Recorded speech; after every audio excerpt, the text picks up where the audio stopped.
वृंदावन के वृक्षन को हेरी मरम न जाने कोई, जहाँ डाल डाल और पात पात पर श्री राधे राधे होए। नमस्कार, स्वागत है आपका न्यूज 24 में। मैं हूं आपके साथ दिव्या अग्रवाल। आज हमारे साथ बेहद खास मेहमान हैं। आज हमारे साथ हैं पीठाधीश्वर संत रितेश्वर जी महाराज। संत जी, बहुत बहुत स्वागत है आपका। संत जी, सबसे पहले मैं कोई भी सवाल करूं, सबसे पहले जो आज आपका एक पर्सनालिटी है, आपका एक लुक है, उसको लेकर मैं एक सवाल जरूर करना चाहूंगी। मैंने देखा कि इतनी जो जटाएं हैं, आपके हाथ में एक इसे आप धर्मदंड कहते हैं, इसके पीछे वजह क्या है? क्योंकि आजकल हम अपने युवाओं को भी इस माध्यम से एक संदेश देने की कोशिश करेंगे कि आजकल तो सब बाहरी सुख को लेकर, बाहरी सुंदरता को लेकर डटे पड़े। देखिए, ये अगर प्राचीन संस्कृति को हमने पढ़ा है, देखा है, तो साधु संतों की जटाएं हुआ करती थी। हम वृंदावन में 9 महीने का एक व्रत किए, जिसमें हम अयाचक वृत्ति से रहे, किसी से कुछ मांगते नहीं, जो कुछ मिल जाता उसे ही प्राप्त करते प्रसाद के रूप में। उस दौरान हम किसी वस्तु का प्रयोग नहीं करते, अन्य किसी प्रसाधन, कंघी इत्यादि किसी का। तो ये जटाएं उसी समय की हैं। बाद में लोगों ने कहा कि ये जटा आपको कष्ट देती होगी, पर मेरा कभी इस पर ध्यान रहता नहीं है, इस जटा पर। तो परेशानी मुझे तो नहीं होती, पर जो लोग पूछते हैं शायद वो परेशान होते हैं कि है क्या। तो मैं उनको कहता हूँ, इसमें कोई बहुत ज़्यादा राज छिपा हुआ नहीं है, और राज वाणी में छिपी हुई है, मेरी बातों में छिपी हुई है। धर्म ग्रंथों का सार अपने आचार्य और गुरुओं से सीख कर और अपने जीवन में अनुभव प्राप्त करके जो मैं आनंदित, मतलब ब्लिसफुल लाइफ जी रहा हूँ, अगर वो कुछ टेक्निक्स मुझसे ले सकते हैं तो आप ले लीजिए। ये धर्म दंड है। पहले हमारे यहाँ चलता था कि राजा सबके ऊपर दंड करता है, दंड लगाता है, दंड लगाने का अधिकार है, और धर्म को राजा को भी दंड देने का अधिकार होता है। तो मैं अपने हाथ में इसको इसलिए लेकर घूमता हूँ कि मैं ही सर्वतंत्र और स्वतंत्र नहीं हूँ, मुझे भी दंड देने वाला ये धर्म दंड है। मैं भी कुछ गड़बड़ चलूँ तो ये दंड मुझे भी दंड दे दे। तो स्वामी जी, ये बताइए कि आज जो राजा है, क्या उसे धर्मदंड देना चाहिए, या वो हर किसी को दंड दिए जा रहा है और वो कुछ अपेक्षित नहीं? देखिए, लोकतंत्र है। लोकतंत्र में जनता जिसको चुनती है वो हमारे प्रतिनिधि बनते हैं। मुख्यमंत्री, प्रधानमंत्री, सांसद, विधायक सब बनते हैं। तो हमारे यहाँ तो योगी आदित्यनाथ जी हैं, महंत हैं, संत हैं, साधु हैं, और एक सफल राजनीतिज्ञ भी हैं, क्योंकि दूसरा तीसरा टर्म उनका चल रहा है। प्रधानमंत्री हैं, उनका भी जीवन ऐसे ही भक्कड़ों की तरह रहा है, और वो भी 3 बार मुख्यमंत्री और तीसरी बार प्रधानमंत्री हैं और देश को चला रहे हैं। कोई मनुष्य ईश्वर तो है नहीं, भगवान तो है नहीं। अगर उसमें कुछ अच्छाइयाँ हैं तो कुछ कमियाँ भी होती हैं, पर हम अपेक्षाकृत देखते हैं कि 33% के बिलो अगर मार्क्स आया है तो फेल हो जाता है, पर अगर 70% है तो 30% तो उसमें भी नहीं है। पर हम उस 30% को लेकर के फोकस करते हैं। तो हमारे भीतर इतना बड़ा दिल होना चाहिए, कुछ 70% को ही बोलने का हमारे भीतर हृदय होना चाहिए कि 70% के काम अच्छे हैं। तो विपक्ष के आए हैं 30% की नहीं, क्योंकि राहुल गांधी आजकल बड़े आरोप लगा रहे हैं वोट चोरी के। अभी हाल ही में उन्होंने एक बार फिर प्रेस कॉन्फ्रेंस की और वोट चोरी का आरोप लगाया, और वो कह रहे हैं कि ये तो लोकतंत्र पे हमला है, मैं बहुत जल्दी हाइड्रोजन बॉम्ब भी लाने जा रहा हूं। देखिए, वो विपक्ष के नेता हैं और मेरे लिए सम्माननीय हैं, क्योंकि विपक्ष में उनको नेता बनाया गया है। इतने लोगों के वो प्रतिनिधि हैं, और वो उनकी एक भाषा शैली है। कभी बोलते हैं भूकंप ले आऊँगा, कभी बोलते हैं हाइड्रोजन बम फोड़ दूंगा। सबकी अपनी अपनी भाषा शैली होती है, वो बोलते हैं।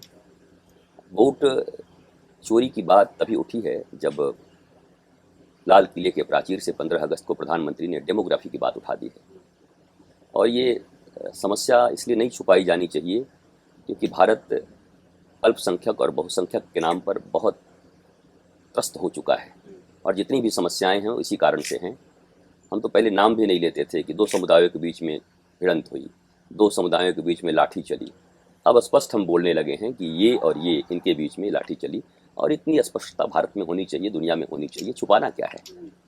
अगर उनके भीतर कुछ खराब है तो उनको सामने लाना चाहिए, और हमारे भीतर कुछ खराब है तो उसको भी सामने लाना चाहिए। ये राजनीतिक बातें हैं, राजनीतिक मुद्दे हैं। विपक्ष का काम है कि कैसे सत्ता में आया जाए, उसके लिए वो प्रयत्नशील होते हैं, और पक्ष का काम है कि विपक्ष को आने वाले कैसे 50 वर्षों तक और सत्ता में ना आने दूं, उसके लिए वो भी काम करते हैं। पर ये दोनों काम करते हुए इतना तो याद रखना ही चाहिए कि हम कोई पाकिस्तान और चाइना के विपक्ष नहीं हैं, हम विपक्ष हैं, शत्रु नहीं हैं भारत के। हम सब भारत के हित के लिए हैं। हमें इस बार नहीं मिला है, पर 50 साल हमें भी मिला है, हमारी पार्टी को भी मिला है, हमने भी ये सरकारें चलाई हैं। आज इनको मिला है तो कोशिश ये करना चाहिए कि चारों तरफ जहाँ विश्व में आप देख रहे हैं आर्थिक संकट आया हुआ है, युद्ध हो रहे हैं, भारत के ऊपर भी बहुत सारे संकट हैं। भारत के ऊपर सबसे बड़ा संकट है कि 2500 वर्षों में 25 खंड हो चुके हैं भारत के। 1857 के बाद 6 खंड हो चुके हैं भारत के। और आज भी मैं ऐसा मानता हूँ कि अगर भारत में योग्य गवर्नेंस न रहे और अगर नीतियों पर सरकार न चले तो भारत के खंड खंड हो जाएंगे। लेकिन गुरुजी, आप ये तो मानेंगे ना कि राजनीति की बात नेताओं को करने और धर्म ग्रंथ शास्त्रों और वेदों की बात आप जैसे संत करें। लेकिन आजकल संत समाज जो है वो वायरल भी होना चाह रहा है, वो चाहता है कि मीडिया उनकी बात को ट्रेंडिंग में लाए। ऐसे रामभद्राचार्य की हम बात करते हैं, जो कहते हैं कि पश्चिमी यूपी मिनी पाकिस्तान लगता है। मेरठ की एक रामकथा में उन्होंने कहा आज हिंदुओं पर बड़ा संकट है, तो मिनी पाकिस्तान पश्चिमी यूपी को वो कह रहे हैं। आप मानते हैं इस बात में? अब देखिए, रामभद्राचार्य जी एक धर्माचार्य हैं और वरिष्ठ हैं, उनका अपना एक वक्तव्य है और मैं उनका प्रवक्ता भी नहीं हूँ। मैं तो अभी पश्चिमी शायद उत्तर प्रदेश में ही हूँ, नोएडा में बैठा हुआ हूँ, पश्चिम उत्तर प्रदेश में हूँ। और मैंने जब लोगों से पूछा कि आप ये बताओ कि पहले यहाँ कैसा था अब कैसा है, उन्होंने कहा कि पहले आप यहाँ आ सकते थे, आप आ भी नहीं सकते थे, आप रास्ते में लूट पिट जाते। बोला आपको सुरक्षा की ज़रूरत नहीं है, तो आराम से रहिए यहाँ पर। और मैं बिल्कुल यमुना जी के तट पर आराम से 2-3 रात्रि से यहीं पर हूँ, तो मुझे लॉ एंड ऑर्डर की कोई समस्या यहाँ नज़र आती नहीं है। नहीं, वो लेकिन मुस्लिम आबादी बढ़ी है, शायद इस वजह से उन्होंने बोला। डेमोग्राफी चेंज तो प्रधानमंत्री ही कह रहे हैं, तो वो तो धर्म आचार्य हैं।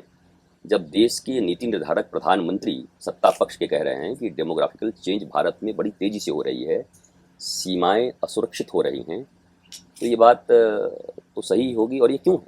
इसलिए है कि हमें राम मंदिर से भी पहले कॉमन सिविल कोड लाना चाहिए था। यस। और ये आज के 20 साल के बाद भारत के नीति निर्धारकों को ये पता चलेगा, इतिहास की एक छोटी सी भूल जरूर नजर आएगी।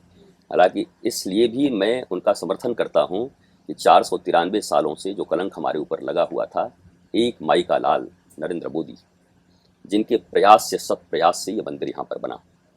लेकिन जिस समय पूर्ण बहुमत में थे, और हो सकता है इस पर कुछ विवाद हो, इस पर उनको अच्छा न लगे, पर वो बहुत अच्छे हैं और जानते हैं कि मैं क्रिटिक्स हूँ नहीं, मैं सत्य ही बोलता हूँ। मेरे 52 साल आयु हो गई है और मैं कोई 1000 साल जीने आया नहीं, तो मैं 1 साल भी और जीऊँगा कि 1 दिन जीऊँगा, मुझे कोई फ़र्क नहीं पड़ता। धर्म शास्त्र अध्ययन और आध्यात्मिक व्यक्ति का पहला कर्तव्य है निर्भीक होना। तो मैं फियरलेस हूँ, मैं कोई फियर नहीं रखता किसी से, मेरी अपेक्षा किसी से कुछ नहीं है। मैं कथाकार नहीं हूँ, मैं किसी के पैसों पर कहीं जाता नहीं हूँ। आज इतने बड़े उम्र में भी आज तक कोई एक व्यक्ति भारतवर्ष में उठ के नहीं कह सकता कि इन्होंने मुझसे इतने पैसे लिए हैं। लेकिन आप क्यों कहते हैं कि राम मंदिर से पहले कॉमन सिविल कोड आना चाहिए? क्योंकि भारत की जो नीति है और भारत में जितनी भी समस्याएं हैं, आप राम मंदिर बना दिए, राम मंदिर बन गया, बड़ी अच्छी बात हुई है। क्या लगता है जल्दबाजी हुई क्या? जल्दबाजी की बात नहीं है, वो जो विवाद था उससे तो मैं बिल्कुल अलग हूँ। मुझे लगता है कि अगर कॉमन सिविल कोड आ जाता तो भारत की शिक्षा नीति, चिकित्सा नीति, भारत की न्यायिक प्रक्रिया, भारत की पुलिसिंग प्रक्रिया और ये अल्पसंख्यक आयोग और ये सारी आयोग भारतीयों के लिए समान नियम होते और यहाँ पर फिर किसी अलगाववाद का कोई स्थान नहीं होता। आज हम जातियों से, आज हम संप्रदायों से, आज हम अलगाववाद, आतंकवाद से जूझ रहे हैं, उग्रवाद से जूझ रहे हैं। और ये केवल क्यों है आपको पता है? समान नागरिक संहिता के अभाव में है, क्योंकि हमारे यहाँ इतने खंड खंड में कानून बने हुए हैं, हर एक समूह का कानून अलग है, हर एक समूह का कानून अलग है। और ये इतनी विकृतियां पैदा कर रहा है कि अगर आप भी पढ़ी लिखी हैं, कभी चिंतन करेंगी कि वास्तव में 140 करोड़ के देश में कानून में इतनी विसंगतियां, और ये हमारा कानून है भी तो नहीं। मैं कोले की शिक्षा नीति है, कहीं का ईंट कहीं का रोड़ा, भानुमति ने कुनबा जोड़ा, हमने कहीं से आकर के संविधान बना लिया। अब संविधान की किताब भी लेकर के हम कभी घूमते हैं कि संविधान में चेंजेस नहीं आने देंगे। संविधान मनुष्य के लिए बना है या मनुष्य संविधान के लिए बना है? धर्म मनुष्य के लिए बना है या मनुष्य के लिए धर्म बना हुआ है? उस पर भी मैं आऊंगी, लेकिन अभी मैं जरा संतों की वाणी पे बात करी, क्योंकि मैं आज आपसे यहाँ से ये जरूर समझना चाहूंगी कि आखिर संत है। हमने जो संत का पढ़ा, जो सत्य की राह दिखाता है, जो कहीं ना कहीं समाज में एक खुशी लाए, एक ऐसा विरोध और विद्रोह ना लाए। लेकिन आज जो संतों की वाणी विरोध और विद्रोह ला रही है, क्रोध ला रही है। क्यों हम महिलाओं पर बयानबाजी करते हैं, क्यों हम लिव इन रिलेशनशिप के बारे में अपनी प्रतिक्रिया देते हैं, और ऐसे संत जिनकी एक अच्छी फैन फॉलोइंग है, जिन्हें लोग पसंद करते हैं, उनकी राह पर चलना चाहते हैं। उसके बाद अगर उनकी फैन फॉलोइंग कम हो गई होगी तो उसका मतलब लोग पसंद नहीं करते, नहीं हुई। और अगर फैन फॉलोइंग बढ़ रही है तो वो कैरी ऑन करेंगे कि मैं सही राह पर हूँ। तो फैंस अगर ये तय करेंगे कि आप सही हैं या गलत हैं, तो दुर्योधन के पास ज़्यादा सेना थी। लेकिन रितेश्वर महाराज जी क्या मानते हैं? महिलाओं के ऊपर कमेंट करना, प्रतिक्रिया करना, या आज के समाज में कुरीतियों पर कमेंट करना वो ठीक है? लिव इन रिलेशनशिप को आप मानते हैं? कुरीतियों पर संतों ने बहुत समय तक, कबीर ने इतने कमेंट किए, हमारे यहाँ स्वामी राम तीर्थ हुए, उन्होंने इतना कमेंट किया। लिव इन रिलेशनशिप को आप कैसे देखते हैं? अब मुझे तो अच्छा नहीं लगता, मेरी ये व्यक्तिगत राय है, और हमारे देश में भी ऐसी संस्कृति नहीं रही है। लेकिन अगर कोई व्यक्ति आपको मिल जाए ठीक ठाक पढ़ा हुआ, और वो पूछे कि उस राजा के भी तो ऐसे थे आपके यहाँ पर, उस ऋषि के साथ भी तो ऐसा हुआ था, तो आप क्या जवाब देंगे फिर? वो जवाब तो आपके पास है नहीं, आप तो डिफेंस कर सकते नहीं। तो फिर ऐसे विवादित मुद्दों को छेड़ने से क्या फ़ायदा है? अगर कोई जाकिर नायक उठ कर कोई प्रश्न पूछ दे तो आप जवाब नहीं दे सकते हैं। तो या तो आप थॉरो नॉलेज रखिए, बहुत डेप्थ में जाइए। अगर आपसे व्यास जी के विषय में कोई संवाद पूछ दे, कोई पूछ दे कि विदुर किसके पुत्र थे, वो तो दासी पुत्र थे जी, पत्नी से तो उत्पन्न हुए नहीं थे, तो क्या दासी के साथ कैसे संबंध हुआ? आप क्या जवाब देंगे? तो हमारे धर्म ग्रंथों में भी बहुत सारी ऐसी चीज़ें हैं जिन पर अगर सवाल उठेंगे तो ये विकृति ज़्यादा बढ़ेगी। हमारे यहाँ एक देखिए वारंगना है, जिनको आप बोलती हैं वेश्या शब्द है, वेश्या शब्द है, तो वो हैं, उनका नाम बड़ा प्यारा है, जहाँ दत्तात्रेय गुरु जी आते हैं। पिंगला नाम की वेश्या के पास दत्तात्रेय गुरु आते हैं, उनको गुरु बनाकर उनसे सीखने के लिए। तो हमारे देश की तो ये परंपरा रही है कि एक महान संत, एक महान ऋषि, दत्तात्रेय जैसा ऋषि, वो भी एक वेश्या को गुरु बना करके सीखने आता है। तो इस बात को भी तो ऊपर उठाना चाहिए कि हमारे यहाँ इतना भेदभाव नहीं है। मेरा ऐसा मानना है कि किसी चोर को चोर कह करके उसमें सुधार नहीं लाया जा सकता, बल्कि उसकी बातों को समझिए कि ये विकृति उसके भीतर क्यों आ रही है। लेकिन क्या आप उनके कमेंट से इत्तेफाक रखते हैं? आपको लगता है कि वो ठीक कह रहे हैं, जबकि इतना विरोध हो रहा है, वाराणसी में एफआईआर हो गई है, उनको गिरफ्तार करने की मांग की जा रही है, लोग सड़कों पर हैं? अब देखिए, वो तो मेरे पास हमेशा आते हैं, वो मेरे पुत्रवत हैं, मेरे आश्रम में कई बार, उनको जब भी आता है संडे को, कभी शाम में धीरे से आ जाते हैं मेरे पास बैठते तो हैं। आपको लगता है कि इस बार आएंगे तो आप कुछ शिक्षा जरूर दें? नहीं, मैंने तो बहुत हर बार उनको कुछ न कुछ कहा है कि ये ठीक है, ये अच्छा है। जो मुझे अच्छा लगता है मैं उनको कहता हूँ। मुझे ऐसा लगता है कि जब विवाद ज़्यादा बढ़ जाए और कभी कभी ज़्यादा हमले होने लगे तो हम भी अपनी सीमाओं को खोते हैं, क्रोध हमें भी आ जाता है, तो उस क्रोध में वो कुछ बोलते हैं। लेकिन मुझे लगता है कि धैर्य, धीरता, गंभीरता ये संत की पहली पहचान है। हमें कोई कितना भी छेड़े, हमें कोई कुछ कितना भी करे, हम वाणी से तो कम से कम ये न करेंगे। हाँ, ये जरूर है कि किसी दिन दधीची की तरह अपनी हड्डियां दे करके भी इस राष्ट्र को बचाना हुआ तो हम दान दे करके बचाएंगे। किसी दिन विश्वामित्र की तरह अगर भगवान राम और लक्ष्मण को अपने शिष्य की तरह शस्त्र की विद्या देनी हुई तो हम शस्त्र की विद्या भी देने को तैयार हैं। शास्त्र सम्मत शस्त्र चलाना यही धर्म है। अगर केवल शस्त्र के बल पर जो लोग जी रहे हैं वो आतंकवादी हैं, और केवल शास्त्र लेके जी रहे हैं, न वो अपना सोमनाथ बचा पाए, न अयोध्या बचा पाए, न काशी और मथुरा बचा पाए। उस समय भी तो लोग शास्त्र पढ़ रहे थे, क्यों नहीं बचा लिया आपने नालंदा, क्यों नहीं बचा लिया सोमनाथ? अभी जब आपके व्यक्तित्व के बारे में बात कर रहे थे तो आपने खुद बताया कैसे वृंदावन की गलियों में आप घूमते थे, कितने कितने दिनों तक, कितने किलोमीटर तक आप पैदल चलते थे, किसी ने कुछ खाने को दे दिया तो खा लिया, और शायद यही वजह थी कि उस दौरान आपके केश भी इतने बड़े, बहुत ज़्यादा कुछ आप सोचते नहीं। लेकिन आज कल कुछ संत, पंडित धीरेन्द्र शास्त्री भूखी का चश्मा पहनते हैं, और जब उनसे सवाल करो तो कहते हैं कि तुम पराठा का खरीद लो, मेरे शिष्य मुझे देते हैं, मैं पहनता हूँ। देखिए, मैं इसको बहुत ज़्यादा मतलब विवाद का विषय नहीं मानता। एक व्यक्ति का अपना जीवन है, उस जीवन में वो क्या पहनना चाहते हैं कैसे रहना क्या चाहते संतों हैं। को ये शोभा देता है? अब पहले संत कौन है, साधु कौन है, आचार्य कौन है, ऋषि कौन है, महर्षि कौन है, गुरु कौन है, सदगुरु कौन है, अधर्यु कौन है, ऋत्विक कौन है, होता कौन है, याज्ञिक कौन है। सब तो ब्रह्मचर्य का पालन कर रहे हैं, सब सादगी भरा जीवन जी रहे हैं। ब्रह्मचर्य का अर्थ कभी नहीं होता कि आप स्त्री या पुरुष से दूर रहिए। ब्रह्मचर्य का अर्थ होता है ब्रह्म में जिसकी मति सदा विचरण करती है, क्योंकि हमारे 98% ऋषि तो विवाहित हैं। गर्ग गौतम सांडिल्य कौन है, सबके विवाह हैं, हम उन्हीं की संतानें हैं। आपकी भी जब पूछी जाती है विवाह के समय में कि आपका गोत्र क्या है, तो गोत्र तो ऋषियों से ही आता है ना, जब वो विवाहित थे उन्हीं की संतान तो हम हैं। 2-1% शायद मिल जाएंगे हमारे जैसे लोग आपको कि जिन्होंने इस जीवन को स्वीकार नहीं किया। लेकिन जो कथावाचक हैं वो भी तो किसी के आइडल हैं, उनको भी तो एक उसी तरह से देखा जाता है कि ये हमें अच्छी राह पर चलाएंगे, लेकिन जब वो इस तरीके के भौतिक सुखों का पालन करेंगे तो फिर इसे कैसे देखा जाए? देखिए, भौतिक सुख के बिना तो कोई इस दुनिया में रह नहीं सकता है, आप इस बात को मानिए। और भौतिक सुख किस हद तक ग्रहण करना है यह व्यक्ति की निजी धारणा है, उसका निजी विषय है कि मैं ये खाऊंगा, मैं इतना रखूंगा। भारत में टैक्स प्रक्रिया है, टैक्स भरिए, टैक्स भरने के बाद आप अपने पैसों का प्रयोग यहाँ कर लीजिए। इस संविधान के तहत तो हम किसी को कुछ कह नहीं सकते कि उन्होंने किस चीज़ का चश्मा पहना।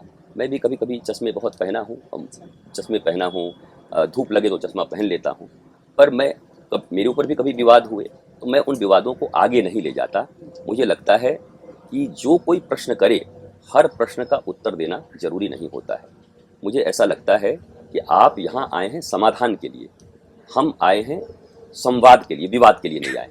वादे वादे जायते बोधा, हमारे यहाँ उपनिषद में कहा गया कि जब हम वाद करते हैं तब कोई ना कोई एक सच्ची प्रक्रिया निकल के आती है, वाणी निकल के आती है, जिससे राष्ट्र का और लोगों का मंगल होता है। हम विवाद बढ़ाकर अपना फॉलोअर्स बढ़ाने नहीं आए हैं, और फॉलोअर्स बढ़ा के करेंगे भी क्या। फॉलोअर्स आज हैं, कल 3 सेकंड की एक वीडियो मेरी गलत चल जाएगी तो 1 मिनट में अनफॉलो करके चले इस जाएंगे। बात से तो मैं इत्तेफाक रखती हूँ। आप पंजाब गए, वहाँ बाढ़ पीड़ितों की मदद की, कितने हजार करोड़ रुपए का दान किया, किसी को कुछ नहीं पता, एक पोस्ट तक नहीं है। स्वामी जी आपका वजह क्या है, कैसा एक्सपीरियंस रहा? मेरा एक्सपीरियंस तो इतना अच्छा रहा कि जब मैं वहाँ गया और मैंने कहा कि मैं अपने बड़े भाइयों के पास आया हूँ। कभी मुगल कालीन शासन में जब हमारे माँ बहनों और हमारी इज्जत तकलीफ में थी तो हमारा एक भाई निकला पंच ककार लेकर, उसी को हम सिख कहते हैं। आज वो पंजाबी, वो सिख भाई तकलीफ में पड़े थे। मैं वहाँ गया, मुझे मना किया गया कि आप जा रहे हैं, आपको इंसल्ट कर दिया जाएगा, आपको भगा दिया जाएगा, वो बहुत कट्टर हो चुके हैं। मैंने कहा मैं एक सच्चे हृदय से जा रहा हूँ, मुझे विश्वास है कि मुझे गले लगाएंगे। मैं जो कुछ भी ले गया था गिलहरी की तरह, जैसे राम जी के सेतु में गिलहरी ले गई थी, मैंने ग्लोबल सिख फोरम को सौंप दिया। और पाकिस्तान से 7 किलोमीटर दूर रात के 10 बजे पूरा डूबा हुआ गांव में मैं अंदर गया, 2.5 घंटे तक रहा, ग्रामीणों से मिला। डिप्रेशन में पड़ी थी कई महिलाएं, पति ले गए कि ये उसी दिन से डिप्रेशन में पड़ गई हैं। हमने बातचीत किया, एक तो शायद अगर वो लाइव फुटेज किसी को मिल जाती तो ये बहुत बड़ा शायद चमत्कार के रूप में देखते। जो बिल्कुल डिप्रेसिव होकर के पागलों की तरह जी रही थी, बाढ़ की वजह से सब कुछ उनका नष्ट हो गया। 5 मिनट हमारी बातचीत हुई, फिर उन्होंने कहा बाबे आए, बाबे देख देख बाबे आया है। तो ऐसे करके मैं बात किया, आपको पता है ये बाढ़ खत्म हो गई है, अब ये आपके पति जो ट्रक चलाते थे ना, एक मैं नया ट्रक लाने वाला हूँ और ये 2 ट्रक चलाएंगे। आप यकीन नहीं कर सकती, 5 मिनट्स के अंदर वो मुस्कुराने लगी, बातें करने लगी, और वहाँ खड़े लोगों के आंख में आंसू आ गए। उनको लगा बाबा ने कोई चमत्कार कर दिया, पर यह चमत्कार नहीं है। जब कोई अपना सारा आसरा खो चुका हो, उस समय आप अपने कंधे लेकर खड़े हो जाएं तो उस व्यक्ति के अंदर में आत्मविश्वास उत्पन्न हो जाता है। आत्मविश्वास ही सबसे बड़ा चमत्कार है, आत्मज्ञान ही सबसे बड़ा चमत्कार है। मैं केवल भारत के कोने में रह रहे अपने भाइयों से मिलने गया था। जहाँ जहाँ आपदाएं आएंगी हमें भी जाना चाहिए। हम केवल कथा करने के लिए थोड़ी बने, हम कथा में केवल रुक्मिणी के गले में कितने भर का सोना का हार चढ़ाओ लेने के लिए थोड़ी बने हुए हैं, हम चढ़ावा लेने के लिए थोड़ी बने हुए हैं। जहाँ जहाँ भारत में किसी भी वर्ग को, किसी भी संप्रदाय को, किसी भी भाषा और क्षेत्र के लोगों की जरूरत पड़ेगी, हमें खड़ा होना चाहिए। हमें प्रचार की जरूरत नहीं है, पर पक्का पता है आप सत्कर्म करेंगे तो ईश्वर प्रचारित होने से रोकेगा नहीं। जैसे आज हमारी बिटिया के रूप में आप आई हुई प्रचार करने के लिए। ईश्वर एक सबसे ज्यादा जिसे पसंद करता है वो है प्रेम। हमने राधा और मीरा का प्रेम देखा, कैसी उपासना थी। स्वामी जी आपके शब्दों से जानना चाहेंगे प्रेम क्या है? देखिए, प्रेम जहाँ सब कुछ देने की इच्छा हो और काम जहाँ प्राप्त करने की इच्छा हो। There are big difference between love and lust. Love जहाँ सब कुछ दे देने की इच्छा हो, मुझे कुछ नहीं चाहिए। गोपियों का प्रेम था। गोपियाँ कहती हैं, श्री कृष्ण क्या तुम सोचते हो हम अपने सुख के लिए तुमसे प्रेम करती हैं? तुम सुखी हो इसलिए मैं तुमसे प्रेम करती हूँ। वो बड़े दावे के साथ कहती थी, हमको तुमसे कुछ नहीं चाहिए, तुम सुखी रहो। तो प्रेम सदा देना जानता है और काम सदा लेना जानता है। ये जितने रिलेशनशिप ब्रेक हो रहे हैं, जितनी प्रॉब्लम्स हैं, जितने तलाक इत्यादि हो रहे हैं, मर्डर्स हो रहे हैं, इसे प्रेम नहीं कह सकते, लस्ट है। लस्ट में मर्डर होगा, लस्ट में बदला लिए जाएंगे, लस्ट में तेजाब फेंके जाएंगे, लस्ट में मुकदमे चलेंगे, पर प्रेम होगा तो वो कभी समाप्त नहीं होगा। प्रेम की एक परिभाषा है, नारद जी ने लिखा, प्रतीक्षण वर्धमानम, always in increasing order, there is no decrease. यहाँ डिक्रीज नहीं होता प्रेम। प्रेम है ही वही जो सदा बढ़ता रहे, जो घटता बढ़ता रहे। वहाँ कामनाएं हैं, काम हो गया तो जिंदाबाद, नहीं हुआ तो मुर्दाबाद। तो पता कैसे चलेगा कि किसको आपसे प्यार है और किसको वासना? अब ये पता आपको, आप पता मत करिए कि आपको किससे प्यार है। आप किसी को अगर सच्चा प्रेम करती हैं तो आप प्रेम करिए। मुझे इतना विश्वास है कि आप कहेंगे अगर मैं गलत आदमी से प्रेम कर ली, नहीं कर सकती, क्योंकि अगर आप सच्चा प्रेम करेंगी तो आपके भीतर वो बोध, वो ज्ञान, वो विज्ञान स्वयं परमात्मा प्रकट करेगा। क्योंकि सब कुछ हमारे भीतर ही तो है, हम भीतर से तो खोजते हैं, बाहर से तो कुछ लाते नहीं। मन हमारा भीतर है, चित्त हमारा भीतर है, बुद्धि हमारे भीतर है, इंद्रियां हमारे भीतर हैं। तो आप अगर सच्चा प्रेम कर रही हैं, पर लव फॉर हुम?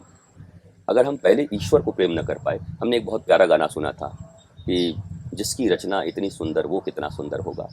तो अगर हम कभी उस रचनाकार की से प्रेम कर लें तो वो रचनाकार हमारे भीतर में इतना बोध भर देगा कि हम किसी डिस्ट्रक्टिव व्यक्ति से प्रेम नहीं कर सकते। हम उसको सुधार सकते हैं। सुधारना अलग है, दया करना अलग है, और प्रेम करना अलग है। प्रेम तो आप उसी से करिएगा जो प्रेम के योग्य हो। अपात्र से प्रेम करेंगी तो आपके प्रेम को समझेगा नहीं, और आप शायद कर भी नहीं सकती। जो सच्चा प्रेमी होता है उसको सच्चे प्रेमी ही मिलते हैं, उसको झूठे लोग नहीं मिलते। ऐसा मेरा 52 साल का अनुभव। बहुत सुंदर। और प्रेम से ही प्रेमानंद महाराज भी बने हैं। आजकल देख रहे हैं युवाओं के दिलों की धड़कन है, और कितने ही लोगों का जीवन उन्होंने बदल दिया है। जिस तरह से आप अपने सत्कर्मों से, अपने सत्मार्गों से लोगों का जीवन बदल रहे हैं, लेकिन वो एक, क्या लगता है कि क्या एक रियल लाइफ ज्यादा रह गई? प्रेमानंद महाराज के लिए क्या कहेंगे? नहीं, वो बहुत अच्छे संत हैं और निश्चल हैं, निर्मल हैं।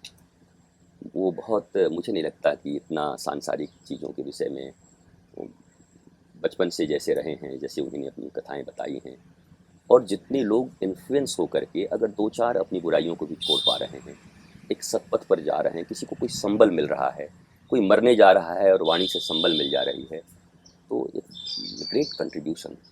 तो आई अप्रिशिएट इट। लेकिन वो भी महिलाओं को लेकर प्रतिक्रिया देते हैं। वो भी ये कहते हैं कि आजकल एक जैसे कोई कपड़े बदलता है, महिलाएं ऐसे लड़के बदल रही हैं। हालांकि लड़के लड़कियां भी वैसे बदल रहे हैं। सिर्फ उन्होंने महिलाओं को लेकर नहीं कहा, पुरुषों को लेकर भी समाज में विचार। देखिए, वो यूनिवर्सल बातें हैं, कुछ यूनिवर्सल बातें हैं कि जो चीज़ें अच्छी नहीं हैं वो धर्मशास्त्र में लिखी हुई हैं। आप भी मानते हैं ये बात? आज के समय में क्या ये बहुत ज़्यादा हमारे समाज में एक विचार आ गया है, लड़के लड़कियों में किस तरफ जा रहा है हमारा युवा? देखिए, अगर हम मैकोले की शिक्षा पद्धति में जी रहे हैं, हम आरोप तो आप पर लगा देंगे कि हम लोग अच्छे नहीं हैं, पर हम अच्छे होने के लिए कर क्या रहे हैं? क्या हमारी शिक्षा नीति भारतीय सनातन संस्कृति के अनुरूप है? क्या हमारे यहाँ शिशुशाला हैं? क्या हमारे यहाँ वो पढ़ाइयाँ पढ़ाई जा रही हैं जहाँ से हम नैतिक बातें सीख सकें? हम तो पढ़ रहे हैं को एजुकेशन में, गुरुकुलम समाप्त हो गया। मैकोले अंकल ने जो बनाया था शिक्षा, उसको हम पढ़ रहे हैं। मैकोले ने कहा था कि ये शिक्षा पद्धति भारत को शरीर से तो आज़ाद करा देगी, पर मानसिक रूप से हमारे टट्टू और गुलाम रहेंगे। तो हम मानसिक रूप से तो उनके गुलाम हैं। तो पाश्चात्य संस्कृति का अंधाधुंध अनुकरण हम कर रहे हैं। लेकिन मैंने आपको पहले भी कहा कि हमारे श्रीमद् भागवत में एक पिंगला नाम की वेश्या रही, जहाँ दत्तात्रेय जैसे भगवान और गुरु भी शिक्षा लेने के लिए आए। तो मुझे लगता है इन पॉजिटिव सेंस, अगर हम अच्छी बातों को सामने रख करके अपने यूथ से अगर चर्चा करें, यूथ्स की क्या गलती है बताओ मुझे? उनको जब शिक्षा ही नहीं मिली बेचारों को, तो कहाँ से पढ़ लें? गीता की कोई शिक्षा मिली उनको? रामायण की कोई शिक्षा मिली उनको? कोई ब्रह्म ज्ञान, ब्रह्म सूत्र उनको मिला? उनको कौन सी शिक्षा मिली? जी फॉर जेंटलमैन। जेंटलमैन कौन होता है? जो एक टोपी, हैट, पैंट, कैट पहन करके बैठा हुआ है। अगर धोती पहन करके उनके पिता खेती करते हैं तो बोलते हैं गंवार है, क्योंकि बचपन से ही पढ़ाया गया है कि जो हैट पैंट पहनता है वही जेंटलमैन है। तो हमारी शिक्षा पद्धति ही तो बुरी है ना।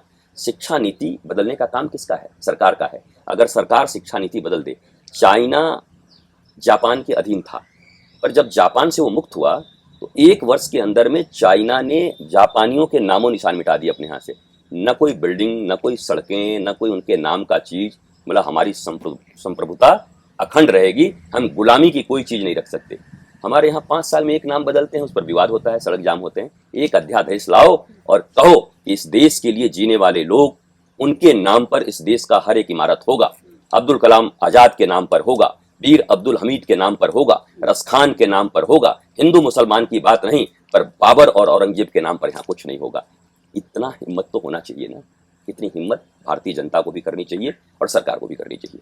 बस अंत में आप अपनी वाणी को विराम दें उससे पहले, चूंकि आप वृंदावन से हैं और हम चाहते हैं हमारे वो दर्शक उस छवि को जरूर महसूस करें, उस दृश्य को जरूर महसूस करें, वृंदावन की वो गलियां, राधा और कृष्ण का वो अतः प्रेम, कुछ भी एक ऐसा संदेश, कुछ ऐसा शब्द, कुछ ऐसा श्लोक जिससे हमारे दर्शक पूरी तरह से अभिभूत हो। देखिए, एक तो मैं पहले आपको आमंत्रित करूंगा और भारतवासियों को भी। वृंदावन भी धीरे धीरे मुंबई बन रहा है, बड़ी बड़ी अट्टालिकाएं बन रही हैं, सबसे ज़्यादा महंगी ज़मीनें वहाँ पर हैं, सबसे ज़्यादा प्रॉपर्टी का काम वहाँ पर चल रहा है। अब वो ब्रज का रज और वो वृंदावन की यमुना और वो हमारे गिरिराज जी, ये सब चीज़ें मैं 15 साल पहले की बात करता हूँ। जब आप वृंदावन आती तो आपको लगता हम कहाँ आ गए। अभी तो ना आपको गैया देखने को मिलेगी, ना आपको कहीं वो लता पता देखने को मिलेंगे, चारों तरफ सीमेंट कंक्रीट। हमने एक आनंदम धाम बनाया है, लाडली निकुंजवन, वो मिड वृंदावन में है। करोड़ों, शायद अरब दाम होंगे उस स्थान के। मैंने एक वृक्ष का पत्ता नहीं कटने दिया, एक लता पता नहीं काटी, एक बिल्डिंग नहीं बनने दी और बिजली भी नहीं लगाया। क्योंकि वृंदावन में जब भगवान गैया चरा कर आते थे तो वो हजारों दीपकों से माँ यशोदा और गोपियाँ उनका स्वागत करती थी। वही पूजा हमारे यहाँ पद्धति है। आप कभी अगर आ गई तो आप एक मतलब ट्रांस में चली जाएंगी कि ये कोई अलग वर्ल्ड है क्या। तो रियल वृंदावन में आप आ जाएंगी। और कभी भी आके चेक कर लेना आप, सालों भर वहाँ दिवाली एक दिन होती है आपके यहाँ, हमारे यहाँ रोज दीपावली होती है, हजारों दीपक सिर्फ जलते हैं। और संध्या को शंख बंसी की ध्वनि और उन लता पताओं से राधा और कृष्ण को आप अनुभूत कर सकती हैं। तो मैं तो इतना ही कहूँगा, वृंदावन के वृक्षन को हेरी मरम न जाने कोई, जहाँ डाल डाल और पात पात पर श्री राधे राधे होए। और इन्हीं खूबसूरत पंक्तियों के साथ देश और दुनिया की तमाम खबरों के लिए आप देखते रहिए न्यूज़ 24। फिलहाल रुकते एक छोटे से ब्रेक के लिए, देखते रहिए न्यूज़ 24। बहुत अच्छा स्वामी जी, मजा आ गया।